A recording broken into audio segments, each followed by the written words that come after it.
Good evening, everybody, and welcome to Community Conversations with Lieutenant Governor Dan McKee. I am not Lieutenant Governor Dan McKee. I am the producer of the show, Ben Barber. I hope everybody's doing okay tonight. It's a crazy storm out there, and the Lieutenant Governor has lost power. So this is what we're going to do tonight. Tonight was supposed to be a community conversation about Green the Beach campaign with two wonderful people from Westerly, Rhode Island, Nick Celico and Julia Beasley. So instead, what we are going to do is do a little preview of that show and then reschedule them to when they can actually have a community conversation with the Lieutenant Governor. So to talk to them tonight, to give you a little preview of the wonderful work that they have been doing, here is Cheyenne from the Lieutenant Governor's office, the Director of Special Events Coordinator, something? Special Projects Manager, almost fine. All right. Anyway, Shay, take it away, and I'm going to let you introduce them and do what you do. Thank you, man. So, thank you for having me tonight, Rhode Island, and we apologize for the storm tonight, but we are so excited to have Nick Celico and Director Julia Beasley of the Westerly Parks Department on tonight. Ben, can you bring on our panel, please? Thank you. Welcome to our show. So tonight we're going to do a short preview, and then we'll have you on again on a Wednesday community conversation. So to start, let's just talk a little bit about Green the Beach, what that is, and who is involved. Take that, Julia. That's all you. Sure. Thank you so much for having me and inviting me. This is the first time I've been on the show and heard about the Wednesday night broadcast, so I appreciate it. And we are very excited to have Green the Beach continue. We started it in 2018, my first year with the Recreation Department at Westerly. And that first year we did reduce styrofoam usage at the beach, and we reduced our plastic usage by 75% and installed a water bottle filler. And it was a huge success. And that was the pilot program. And we've been doing it now since then. And this year was definitely the most exciting project. We did the clam and quahog transplant with Nick Celico and started an internship way back in February. So we're very excited about the success of this Green the Beach initiative, and to tie in the local professionals, and one of them being a former lifeguard for the Westerly Town Beach. And it's just been a pleasure to work with he and his sister over at the Town Beach. And we started talking about Green the Beach theme for this year, and with COVID we try to tie in a lot of folks from the community and get a lot of people involved, and that was very difficult obviously with COVID. So Nick came up with the idea to do this, and of course we're always talking about the water quality on Winnapaug Pond and how important it is for recreation and the vitality of Westerly and that area and the Barrier Beach Island. So it was Nick's idea to do this, and I was ecstatic to help in any way. So Nick, I'll let you talk. He's the professional. And it's been just a pleasure to learn more about quahogs. Never thought I would do a quahog transplant into the Winnapaug Pond. So I learned a lot, and I got to meet a lot of fun people in the area. So I really appreciate Nick's time and effort to educate us and to bring this program alive. Thank you, Julia. And I was actually with Nick on the boat when they did the transplant in September. Yeah, it was very fun. I didn't think I'd be doing that. I don't have an office job. I always tell people. So, sometimes we're on a boat, sometimes we're in the office, sometimes we're at a business, but it was very fun. And can you, talk about what the project was, how it came to be, and who was involved? Because I know you had DEM there and a few other people. Yeah, I don't want to spoil too much for next week, but it was a really collaborative effort between, like you said, DEM, Town of Westerly, the Salt Ponds Coalition, and the Rhode Island, Southern Rhode Island Conservation District. Those are the people who actually funded us. And I think Julia, this started back in January, I think, when we started talking about this. Literally. And then, we went to meet the Salt Ponds Coalition, and I was advised to reach out to Rhode Island Department of Environmental Management, specifically the Marine Fisheries Department. That's who deals with the transplant programs, and specifically Dennis Erkin. He's the principal marine biologist over at DEM. And I just directly asked him, I said, what are the odds we can get a transplant done in Winnapaug Pond? And he said, well, it's not as easy as just doing it. First of all, the transplant program really hasn't happened in the past 10 years. It's kind of been dormant. And at the same time, you have to provide, it's a funded project. They don't just, it's not like a voluntary thing. You have to have funding, you have to have transportation. So that was something right away that it wasn't like I had a long time to plan it out. I'd do that right away. I had to write letters and reach out to people for funding immediately and try to arrange transportation, because those quahogs come from Upper Narragansett Bay and they're trailered down to Westerly. That's what ultimately happened. Remember, originally it was supposed to be in May too. I just remembered. Yes, and that was kick off our beach season. And that was strictly from coronavirus. And ideally, in the past, the May timeline is selected because the clams will go in the spawner sanctuaries, which is closed off. You can't dig those clams. But then in June, the water warms up and they start their spawning cycle.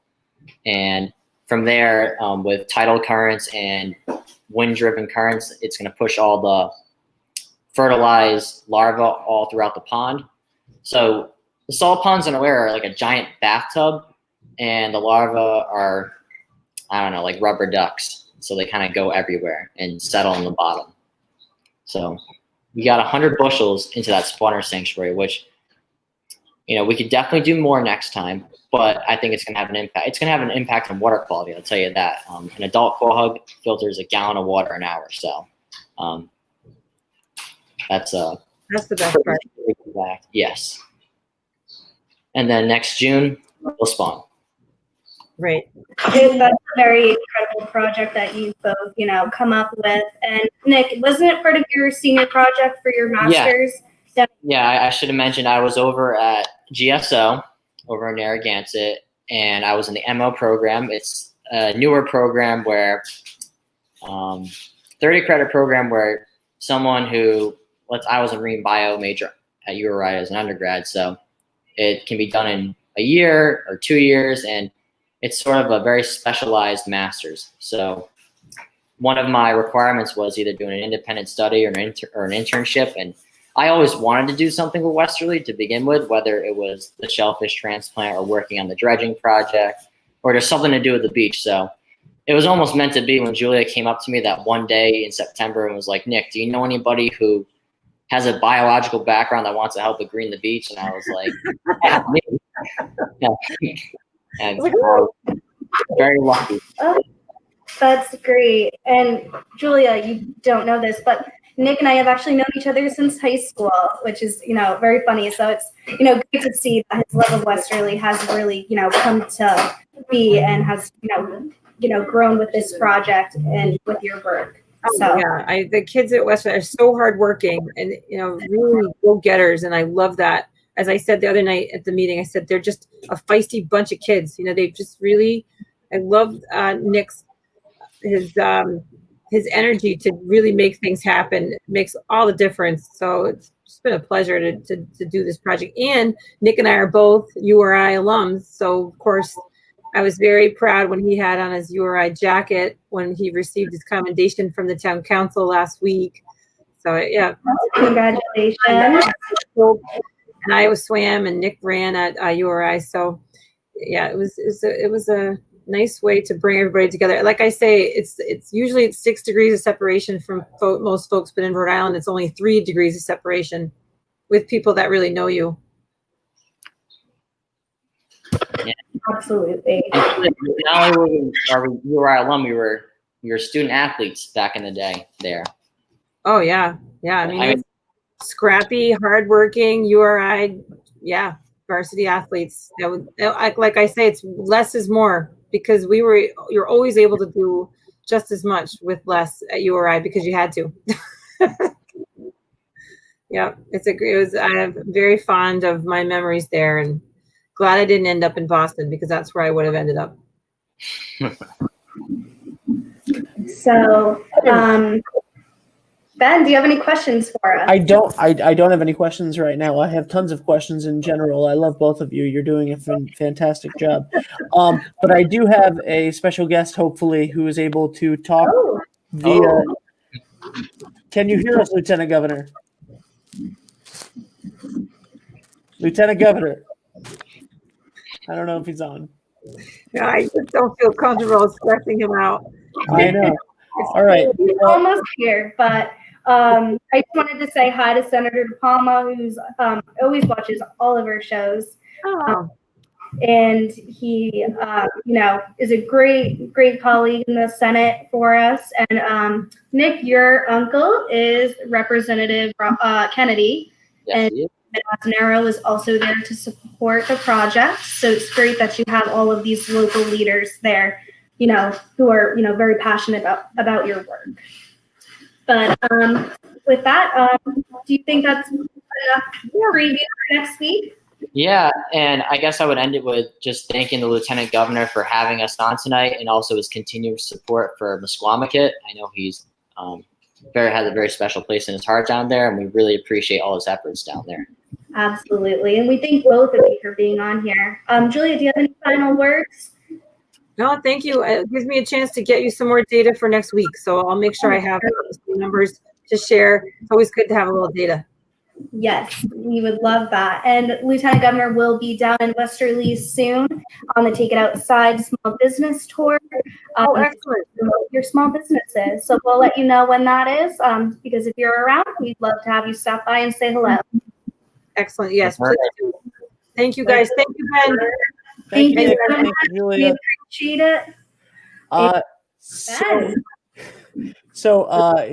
on. We just got a text from the LG. And can hear a little, then give my apologies, and we will reschedule. Absolutely. So, like I said, thank you to Nick and Julia and Shay. You did such a wonderful job with this today. My first time doing this. You were wonderful. So I just want to remind everybody of all of the different ways. If you have help, the Shay and the Lieutenant Governor's office are trying really hard to get out the money for the Restore RI grants.